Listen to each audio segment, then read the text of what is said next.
ፍርድ ቤት የተነበበው ክስ እንዲህ ይላል። የገዛ ሚስቱና የእህቱ ባል የቀድሞ የአርባ ምንጭ ከንቲባ ጋርድ የነበረው ማለትም በራሱ መኖሪያ ቤት አስበውና አቅደው ተዘጋጅተው እንዳስገደለችው ፍርድ ቤት የተነበበው ክስ ያመለክታል። የገዛ ሚስቱ በእህቷ ባል የቀድሞ አርባ ምንጭ ጋርድ የነበረው በገዛ ቤቱ አስገደለችው የሚለው ክስ ታዲያ በገዛ መኖሪያ ቤቱ አሌ ባልተዘጋጀበትና ባላወቀበት እነሱ አቅደው ተዘጋጅተውና ሁሉንም ሴራ ጠንስሰው ገለውታል ይላል።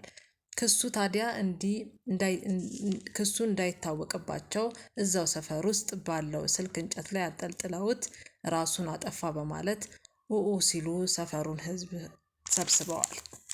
በጣም በሚያሳዝን ሁኔታ የሱ ከዓመታት በኋላ ፍርድ ቤት ጉዳዩን ሲከታተል ቆይቶ እንግዲህ ሚስቱና የእህቷ ባል ጥፋተኛ በመሆናቸው በፖሊስ ቁጥጥር ስር ውለዋል። አሊ ነፍስን በአጸደ ገነት ያኖርልን። እንወድሃለን። ውድ ተመልካቾቼ ቻናሌን ሰብስክራይብ፣ ላይክ፣ ኮመንት እያደረጋችሁ እንድታበረታቱኝ ጠይቃለሁ። አመሰግናለሁ ባይ